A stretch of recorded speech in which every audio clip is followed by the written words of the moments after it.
Hello there, and thank you so much for staying with SABC News. This is SME On Point. My name is Diabosito. This is your small business slot on SABC News. The first of its kind, the Youth-Owned Business Awards, were hosted earlier this week by Pet on Brands. 16 youth-owned brands were recognized for making waves in their respective fields. SME On Point was invited to attend the award ceremony, and this is how it went. Young people are not future leaders. Oh yeah. We are leading today.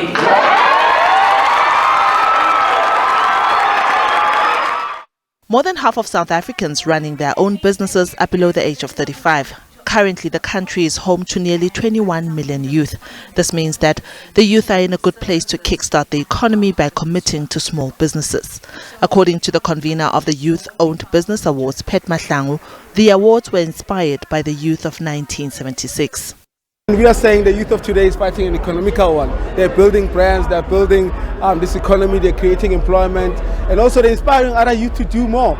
So that's where it all comes from. But then again, as a student of the marketing and advertising industry, ever since I was a varsity student, there's been this elephant in the room that everyone has been talking about: transformation.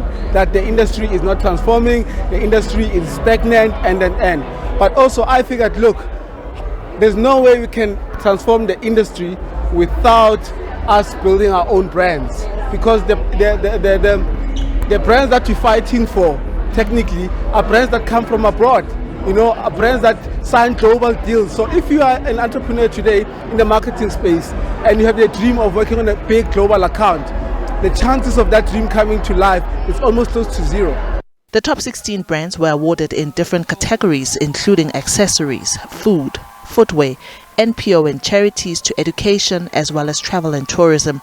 They were judged on a range of criteria, such as the brand being more than a year old, having an established website, and being active on social media. I believe that today it's not about just having a brand that sells a product, it's about having a purpose. It's not just about a business idea, it's really understanding the landscape that the business is finding themselves into. So the first thing is, what is the business idea? What is the solution that you are solving for? And then who is your target audience? So often we get a demographic as a target audience, 25 plus black female. No, it needs to be a psychological, emotional connection with the brand. So who is your consumer? How do you connect with your consumer? And that's something I always encourage entrepreneurs. One, find your point of differentiation, because no competitor is going to come tomorrow. Two, identify how are you emotionally going to connect with the brand. And then the third most important thing, I guess because I'm just so passionate about media and digital, is how are you truly going to connect with your consumer market? How are they going to buy into your proposition or your product or your service offering? So do you understand the landscape that they consume? Mahlangu says through these awards, youth-owned brands will empower, educate, and foster a brand-led South Africa. Our deepest fear is not that we are inadequate. It's that we are powerful beyond measure. Here at Innovate Africa, we believe that Africans have the solutions to Africa's problems. And we just need to be able to speak it, and speak it with confidence, and force them to listen to us. Diabosito, SABC News, Johannesburg. Thank you so much, and congratulations to Pet on Brands for putting together such an awesome award ceremony. He does encourage you as an SME, as an entrepreneur, to please enter next year so that you can also be recognized as a mover and shaker in your respective fields. We move to this now. We meet another mover and shaker that started a business following the worst drought in the Western Cape. Matawi, which means branches in Swahili, is a black woman-owned managed alcoholic honey beverage.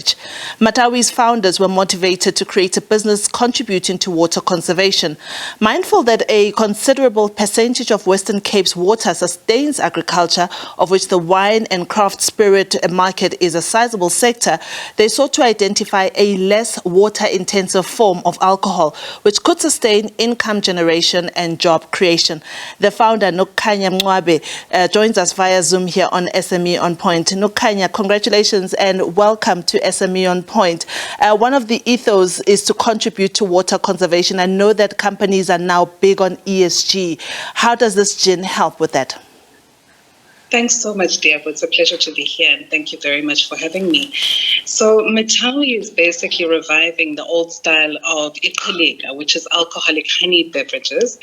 And of course, we source our products from cooperatives, and we specifically target women and youth cooperatives. So all of our product is 100% natural. So the teas we use, the botanicals, the honey itself, all of that we intentionally source from rural cooperatives that are headed by women and youth. Yeah.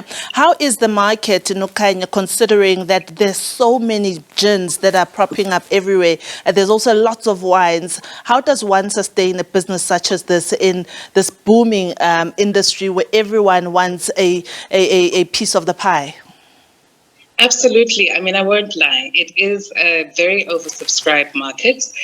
In our case, we wanted to control our cash flow. So we've gone the e-commerce route, but we're also slowly cultivating relationships with on-consumption establishments because we really want to partner with people who understand the value addition that we bring and who also understand the vision that we have and the business model that we put on the table. So it hasn't been easy. We're not a mass market. We're very much a niche craft drink. And it will take time, I think, for people to become familiar with the brand. But it's persistence and perseverance and definitely movement towards a legacy.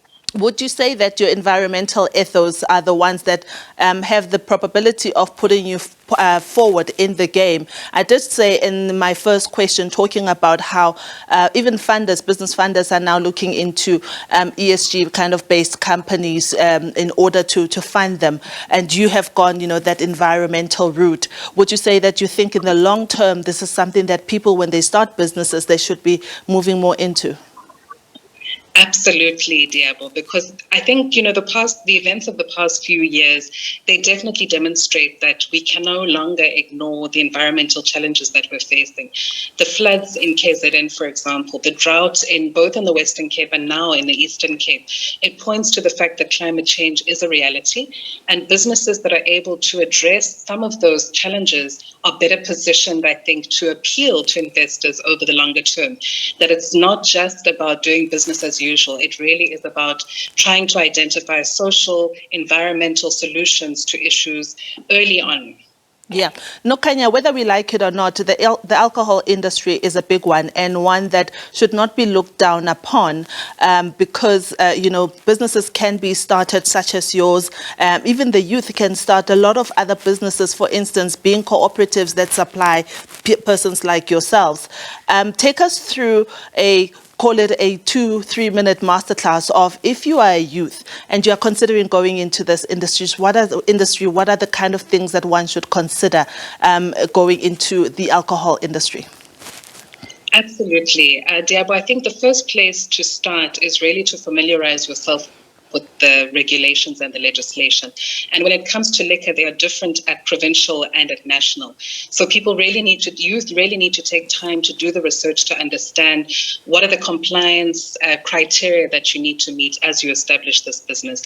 I think the second point is really to tap into the resources that now exist, whether online, in the form of business associations, accelerators, because those will help you to build a business that works smart as opposed to working hard. They will also give you leverage and insight into the funders who support this kind of thing, because the liquor space, interestingly, is excluded from a lot of state grants. And then the third, I think, is just the youth are very well positioned to enter this industry because they are the demographic that appeals, in terms of events, in terms of parties and so on. And so that it's really tapping into the supply chain as well, understanding whether you're supplying on consumption, in which case the packaging is less of an issue. And if you build it out well and you really, position it well, tap into the right influences, make sure that you have, a lot of messaging related to responsible consumption, and then I think you'll be winning. Yeah. Nokanya, I want us to delve a little bit into branding, all right? You may have seen the last insert that we did, that Patton Brands hosted the Youth-Owned Businesses Awards, the first of their kind, 16 owned. They focus more on the branding, and we talked a lot with one of the judges while there about how people, neglect that part of a business, right? Of how do you brand yourself as an entrepreneur in the alcohol industry, while also preaching responsible drinking also. Do you have some insights to share with us?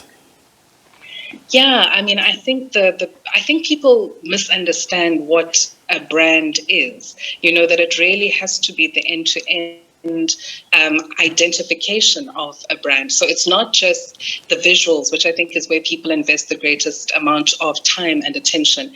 Your logo type is incredibly important, but you also need to understand, what is your business model? How are you responding to customer concerns?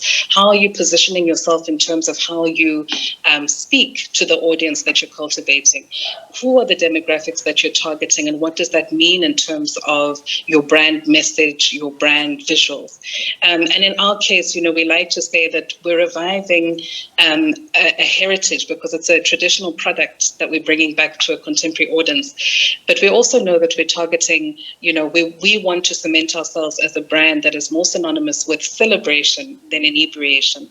So there's quite a great deal of thought, I think, that needs to go into the brand holistically, if I can put it in that way, so that people aren't just thinking about the easy things, the easy ones. What does the logo look like? What is your font, etc.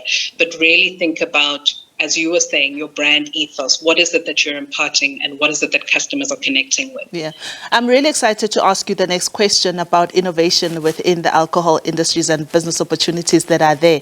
We've had things like umqomboti, things that have been with part of our culture since time immemorial, but we haven't seen much innovation come out there, from South Africa or from Southern Africa, because it is a Southern African drink, and also you have that gin of yours that you say, it is harvested responsibly, and you use things like honey. Where is the innovation there? Where can we pinch innovation and say, we are authentically Southern African here, we can take this to the rest of Africa, we can even take it to the world?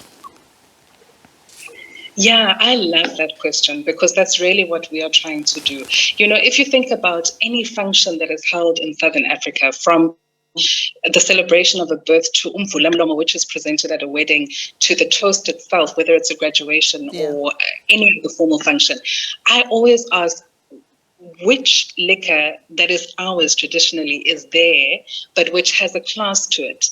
And so I think that is the element that people should be taking in terms of that innovation, that we like to do backyard brewing of umqomboti, but that doesn't sustain it over the long term. It's not something you can carry with to a show or, put in your cooler box. So I think people need to really be thinking about how to give a classy spin to the beverages which are traditionally ours. I really hope in 20 years' time that the Matawi range, in the same way as encountering sake in Japan or tequila in Mexico, that we have a whole stable of local brews that people can take when they come to visit South Africa and say, I discovered a local brew, and I brought this back for my loved ones. Nokanya Mngcwabe is the founder of Matawi. Matawi is a black-owned and managed alcohol honey beverage, and she was joining us on SME On Point. Thank you so much for your time. And that's all we have for SME On Point today. Please remember to support small businesses in your communities, keep those rands and cents circulating, and buy from youth-owned businesses.